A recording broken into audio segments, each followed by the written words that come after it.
Hello friends, तो आज हम देखते हैं गीता के अनोखे प्रश्न की अगली सीरीज़ पार्ट नंबर 9। आज तक हमने देखा है और काफ़ी कुछ समझा है। यहाँ पर एक इम्पॉर्टेंट टॉपिक और डिस्कस करेंगे। कुछ जो हमने कहा था गीता में प्रयुक्त कुछ शब्द हैं उनको जानना कि मतलब उनका मतलब क्या होता है कि स्वर्ग, नरक और देवता, राक्षस और ऐसे कुछ शब्द मिलते हैं कि लोग उसका जो है फिर कहते हैं देखो स्वर्ग नरक जैसे शब्दों की बात तो भगवान कृष्ण ने भी किए हैं, तो इसका मतलब स्वर्ग नरक होता होगा। और मोक्ष और वही जो मोक्ष वो कहते हैं यही मेरा परम धाम है, और ऐसे कुछ शब्द होंगे। अब इतना तो हमें नहीं ध्यान आ रहा है। और जीवात्मा, आत्मा, ये सब शब्द तो हम जानते हैं, ब्रह्म शब्द, बस कुछ शब्दों को हमें समझना है। जो याद आएगा धीरे धीरे उसको मैं बताता रहूँगा। तो यहाँ पर कुछ शब्द को समझेंगे, लेकिन उससे पहले हम समझते हैं सबसे इम्पोर्टेंट टॉपिक, सबसे बड़ा क्वेश्चन। और अध्यात्म के क्षेत्र में इससे इम्पोर्टेंट क्वेश्चन भी कोई नहीं है कि वो क्वेश्चन क्या है कि मैं कौन हूँ। मैं कौन हूँ, इस बात को समझना। मैं कौन हूँ ऐसे ही नहीं कह दिया जाता कि मैं कौन हूँ। कुछ लोग कह देते हैं कि मैं ब्रह्म हूँ, अहम ब्रह्मास्मि। ये मैं ब्रह्म हूँ, ये क्या बात हुई? मैं ब्रह्म हूँ, कोई भी ऐसे उठाकर कह दे मैं ब्रह्म हूँ। ब्रह्म मतलब तो कुछ होता ही नहीं है, अकल्पनीय, अवर्णनीय, अद्वितीय।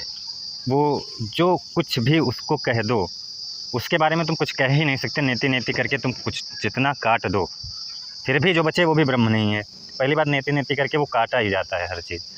तो तुम अगर कह रहे हो अहम ब्रह्मास्मि, तो तुम तो कुछ बचे ही नहीं उस हिसाब से। ना तुम शरीर बचे, ना मन बचे, ना इंद्रियां बचे, कुछ नहीं बचे तुम। ना ये पंच महाभूत बचे, कुछ नहीं बचे तुम। क्योंकि ये सब तो चेंजेबल है, सब कुछ चेंज हो रहा है, कार्य नियम है इन सब पर।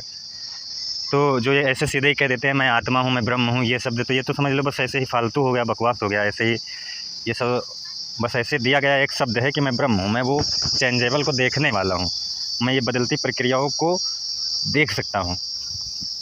तो इंसान और जानवर में अंतर क्या है? जानवर क्या है कि वो इन बदलती प्रक्रियाओं को नहीं देख सकते, वो नहीं विचार कर सकते कि आखिर ये क्या हो रहा है। वो अपनी चेतना को बस अपने शरीर तक ही सीमित रख सकते हैं कि ये शरीर ही मैं हूँ, बस। और इंसान क्या कर सकता है? इंसान में अपनी चेतना को विस्तार देने का वो है। वो अपने थॉट को ऑब्जर्व कर सकता है, इस प्रकृति के चेंजिंग को देख सकता है और समझ सकता है कि प्रकृति के गुण, प्रकृति में जैसे गुण हैं वैसे ही ये शरीर, ये मन, ये सब वैसे ही व्यवहार कर रहा है।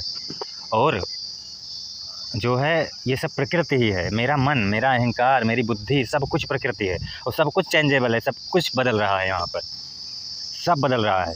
तो इंसान में यही एक क्वालिटी है कि वो खुद को देख सकता है, खुद के विचारों को ऑब्जर्व कर सकता है और इन प्रकृति में हो रही घटनाओं को देख सकता है कि ये सब प्रकृति का हिस्सा है। क्योंकि दुख किसको है? दुख, चिंता, बेचैनी ये सब जानवरों को नहीं होती है, इंसान को ही तो। लेकिन इंसान में एक और पॉजिटिव बात ये होती है कि वो इन सबको देख भी सकता है और देख के वो समझ सकता है ये सब तो जो ये दुख, चिंता, बेचैनी है, ये सब तो प्रकृति में हो रही कंटिन्यूटी है और मैं कहाँ इसमें फंसा हूँ। ये मेरा अहंकार, ये मेरा मन, ये मेरा शरीर, ये मेरा जैसा कुछ है ही नहीं यहाँ। ये तो सब चेंजेबल है, प्रकृति में हो रही कंटिन्यूटी है। तो मैं कौन हूँ, इस प्रश्न को अगर हम देखें तो जितना हमने अभी तक बताया उससे तो सीधा सीधा पता लग गया होगा कि मैं कौन हूँ। मैं कुछ नहीं हूँ। वो आत्मा, वो ब्रह्म जो शब्द दिए जाते हैं वो उस परम चेतना, उस तुम्हें शरीर के अपने थॉट को ऑब्जर्व करने के लिए दिया गया शब्द है। बाकी उस शब्द का कोई मतलब नहीं है। बस तुम इन प्रकृति में हो रहे चेंजिंग को देख सको कि ये सब प्रकृति में हो रही घटनाएं हैं। जो तुम मैं की भावना लेकर डिस्टर्ब रहते हो कि ये मेरे साथ ही क्यों होता है, ये ऐसा क्यों हो गया, वो ऐसा क्यों हो गया, मेरे साथ बुरा हो रहा है, अच्छा हो रहा है। तो उसी को ऑब्जर्व करने के लिए ऋषियों ने एक शब्द दिया, आत्मा या ब्रह्म, जो कि इस प्रकृति में हो रही चेंजेबल से परे होगा और तुम उससे प्राप्त करो तो तुम्हें दुख नहीं होगा। तुम उसको देखने के लिए, उसको प्राप्त करने के लिए तुम्हें अपने थॉट को ऑब्जर्व करना पड़ेगा। और थॉट को ऑब्जर्व करोगे तो ऑब्जर्व करते करते तुम देखते जाओगे कि ये थॉट तो प्रकृति से आ रहे हैं। मैं जहाँ जा रहा हूँ उसी हिसाब से थॉट, उसी हिसाब से शरीर रिएक्ट कर रहा है, उसी हिसाब से सब कुछ प्रकृति के गुणों और माहौल से पूर्णतः तय है। इसलिए गीता में अहम और ये बुद्धि, ये सब जो है प्रकृति बता दी जाती है। परा प्रकृति वही सत्य, वही आत्मा, वही ब्रह्म को, वही कृष्ण को बताया जाता है। तो यहाँ पर फिर वही बातें आ जाती है कि ये मैं कौन हूँ। फिर वही बात फिर आगे कि मैं कौन हूँ। मैं आत्मा हूँ, आत्मा तो कुछ है ही नहीं, तो मैं आत्मा कैसे हूँ? आत्मा तो सर्वव्याप्त है। क्या मैं सभी जगह व्याप्त हूँ? आत्मा तो स्थिर है, अचल है, और मेरा शरीर तो चल रहा है हमेशा। तो तुम ऐसे आत्मा नहीं हो। तुम अगर वो ऑब्जर्वेबल बन जाओ, वो जो ऑब्जर्व कर रहे हो वो बन जाओ। आत्मा बस वो शब्द दिया गया कि तुम अपने थॉट को ऑब्जर्व कर सको, वो ऑब्जर्व जो किया जा रहा है वो बन जाओ। तुम्हारे अंदर का अहम भावना ख़त्म हो जाए। देखो पूरे गीता का मैंने कोर फिलॉसफी बताई है, वो अहम भावना को ही ख़त्म करती है, चाहे जिस मार्ग से, चाहे वो कर्मों से डिसअटैचमेंट की बात करे कि कर्म करो लेकिन उसमें अटैच ना हो, ये बातें। अब वो कोई भी बात करे, किसी भी मार्ग की बात करे, सबका ये एक ही मकसद है कि तुम जो है तुम्हारा अहंकार जो मैं कर्ता को मानता है, उस मैं कर्ता की भावना को हटाना, यही गीता का कोर फिलॉसफी है। क्योंकि वही ही दुख है, क्योंकि तुम जब भी मान लेते हो कि मैं और मैं अलग हूँ, बस वहीं से दुख शुरू हो जाता है। तो इसीलिए अद्वैत होता है कि मतलब तुम अलग नहीं हो, तुम भी वही प्रकृति हो, तुम्हारा मन भी वही प्रकृति है। तुम ये सोचो, तुम्हारे एक एक थॉट प्रकृति से आ रहे हैं, तुम्हारे थॉट और अगले के थॉट में कोई डिफरेंस नहीं होगा। यदि किसी माहौल में रह रहे 10 लोगों का थॉट ऑब्जर्व किया जाए जो एक ही परिस्थिति एक ही जैसे रह रहे हैं, तो सबका थॉट लगभग एक ही होगा। सब में ईर्ष्या होगी, सब में द्वेष होगा, सब में प्रसन्नता होगी, यही सब चीज़ें सब में होगी। तो तुम्हारे एक एक थॉट दूसरों के द्वारा दिए गए हैं। तुम गुस्सा भी दूसरों से होते हो, खुश भी दूसरों से ही होते हो, और तुम ईर्ष्या भी दूसरे से करते हो, प्रसन्नता भी, प्रेम भी दूसरे से करते हो। मतलब सब कुछ तुम्हारा दूसरों का है। तो इसीलिए तो गीता में तुम्हारी अहम भावना, तुम्हारा मन, तुम्हारा बुद्धि, सब प्रकृति बता दी जाती है, क्योंकि सब तुम्हें दूसरों से मिल रहा है। दूसरों का मतलब प्रकृति से ही मिल रहा है। प्रकृति में जो दूसरे हैं, मतलब हमारा अपना कुछ नहीं। तो मैं कौन हूँ? मैं कुछ नहीं हूँ, मैं प्रकृति में एक प्रकृति का एक कठपुतला हूँ। प्रकृति जैसे चाह रही है वैसे मुझे चला रही है बस, और वो जब तक चलाए वो उसके ऊपर है, वो जब मार दे वो भी उसी के ऊपर है। यहाँ पर जो भगवान को संदर्भित करके कुछ शब्द कहे जाते हैं कि ईश्वर की मर्ज़ी के बिना पत्ता नहीं हिलता, या तुम ईश्वर की मर्ज़ी के बिना कुछ नहीं कर सकते, वो ईश्वर की मर्ज़ी का मतलब होता है वो प्रकृति ही होता है। मतलब तुम प्रकृति के द्वारा चल रहे हो। तुम्हारा थॉट, तुम्हारा अहंकार जिसको तुम अलग मानते हो कि मैं अलग हूँ, वो खुद ही प्रकृति का हिस्सा है, ये गीता बता रही है। तुम कहते हो कि मैं खुद करता हूँ कुछ भी, तुम, हाँ एक बात यहाँ ये समझनी है, वो अहम भावना। यहाँ गलती क्या होती है लोगों में? सबसे बड़ी, पहले यहाँ पर ये समझ में आ गया ना कि मैं कुछ नहीं हूँ, बस यही है, और मैं आत्मा हूँ, वो सब बाद की बात होती है, वो अलग बात हो जाती है। फिर आत्मा बस दिया गया एक शब्द है, कोई आत्मा नहीं है, कोई ब्रह्म नहीं है, और सब कुछ ब्रह्म ही है, सब कुछ आत्मा ही है, उसके अलावा कुछ नहीं है। ये सब कंट्राडिक्शन चलते हैं, क्योंकि उस आत्मा के बारे में कुछ कह नहीं सकते कुछ। ये थॉट को तुम आज ऑब्जर्व करो, यही तुम्हारा काम है बस। आत्मा को नहीं तुम्हें पकड़ना है, आत्मा थोड़ी पकड़ी जाती है, तुम्हें अपने थॉट को पकड़ना है, थॉट को ऑब्जर्व करना है, पकड़ना नहीं। अपने थॉट की पकड़ को कमज़ोर करना है ऑब्जर्व करके। आत्मा को कहाँ कोई पकड़ सकता है? आत्मा तो बस सिर्फ वहाँ तक पहुँचने के लिए दिया गया एक शब्द है कि तुम खुद के थॉट को ऑब्जर्व कर सको। अब सबसे बड़ी दिक्कत कहाँ होती है लोगों की? वो अहम भावना दिक्कत करती है।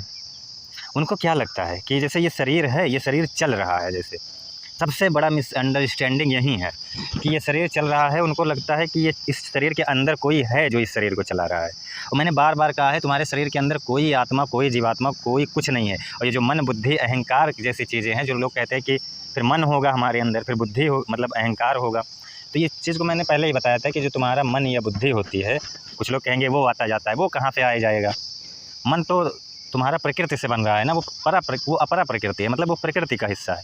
तो मरने के बाद कोई मन निकल कर कहीं जाएगा? इसको मैंने बताया है अच्छे से कि वो तुम्हारे जो द्वारा किए गए कर्म हैं, जो संस्कार तुम छोड़ जा रहे हो, बगला आकर वो भी उसी से डिफेक्ट हो रहा है। ये होता है संस्कारों का आगे चलना, या मन सहित इंद्रियों का आगे चलना, जो गीता में भगवान कृष्ण ने लगभग 15 नंबर अध्याय के 8 नंबर श्लोक पे कहा है कि तुम्हारे द्वारा जो संस्कार हैं, या वही कार्य कारण नियम, मतलब यही समझ लो, वो जो 15.8 अध्याय का श्लोक है, वो कार्य कारण नियम ही है कि तुम जो हो वो कल के किसी के कारण आज हो, और आज तुम जो माहौल में चेंजिंग ला रहे हो, जो कुछ तुम्हारे अंदर प्रतिक्रियाएं हैं, उससे जो अगला आएगा वो इफेक्टेड रहेगा। तो ये होता है, वही है वो मन सहित इंद्रियों को साथ लेके चले जाना जीवात्मा का।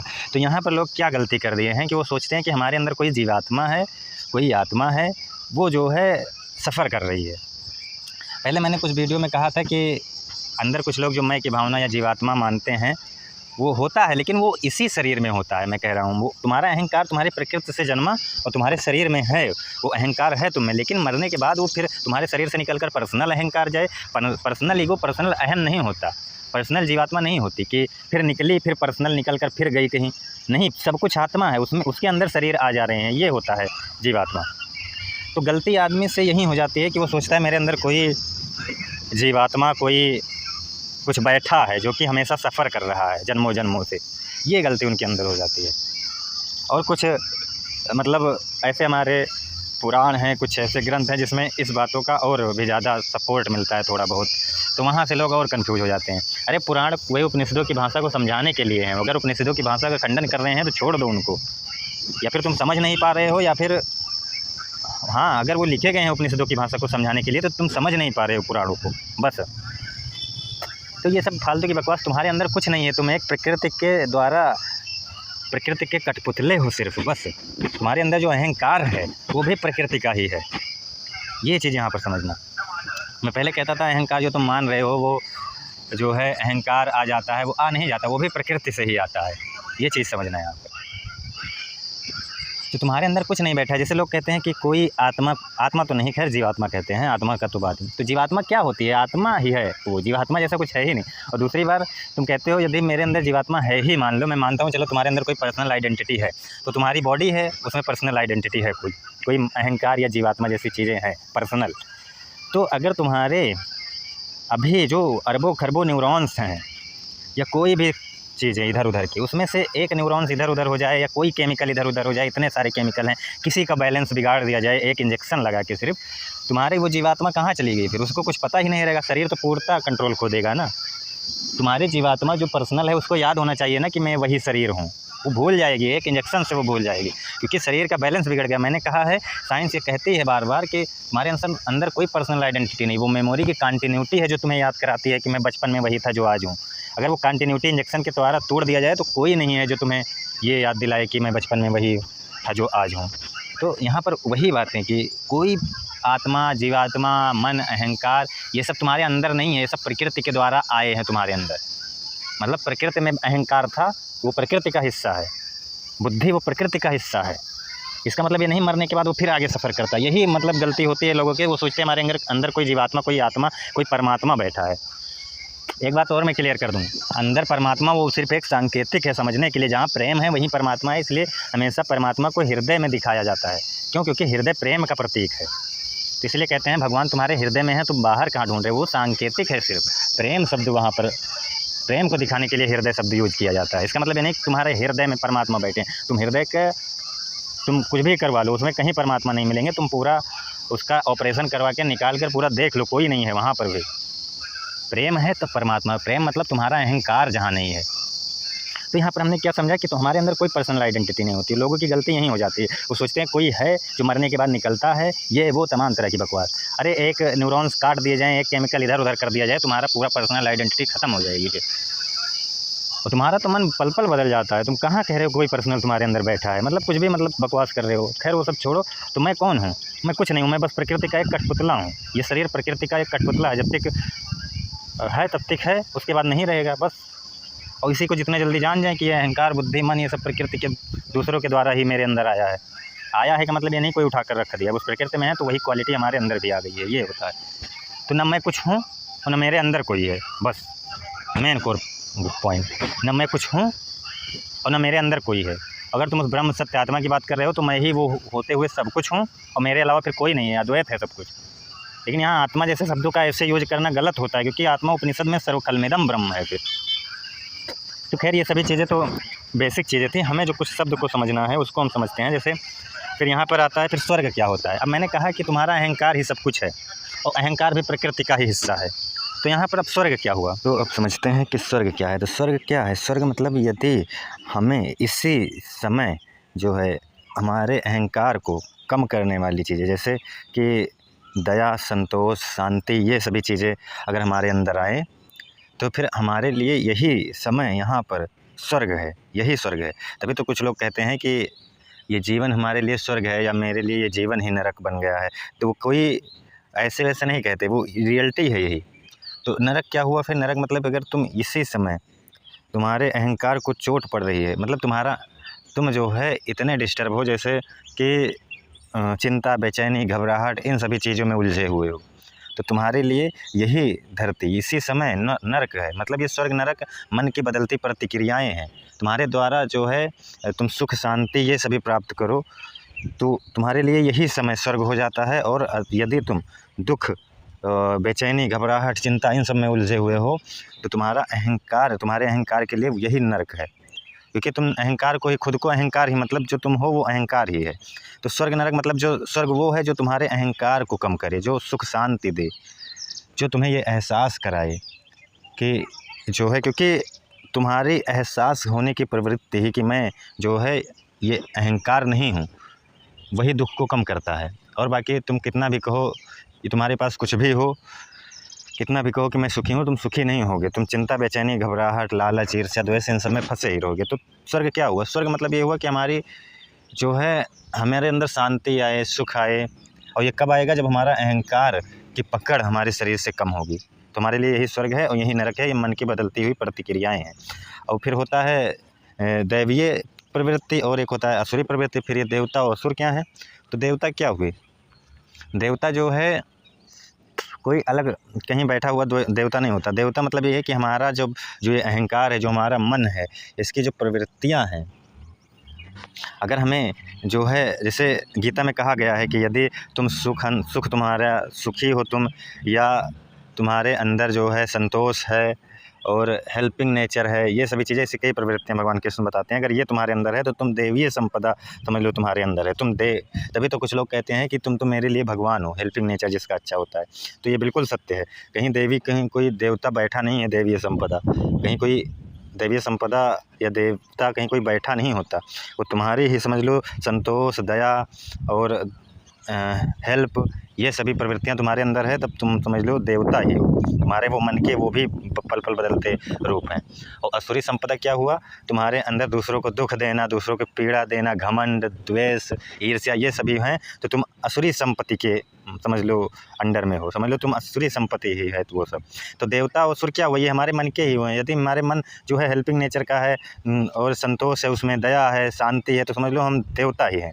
दूसरों को की हम हेल्प कर रहे हैं, दूसरों के दुख में हमें भी दुख हो रहा है। यदि घमंड है, द्वेष है और तमाम तरह की प्रवृत्तियां हैं, तो वो सब जो है राक्षसी प्रवृत्ति है, वो सब राक्षस ही हैं एक हिसाब से। तो ये गीता में कहा गया है। तो कोई देवता या राक्षस कहीं कोई बैठा नहीं है, कहीं स्वर्ग नरक कोई स्थान नहीं है। और मोक्ष मतलब क्या हुआ? हमारी इच्छाओं का मतलब ख़त्म हो जाना। मतलब जैसे हम अपने थॉट को ऑब्जर्व करें और देखेंगे तो प्रकृति में कार्य नियम चल रहे हैं, सब कुछ यहाँ पर प्रकृति के नियमों के अनुसार सब कुछ हो रहा है।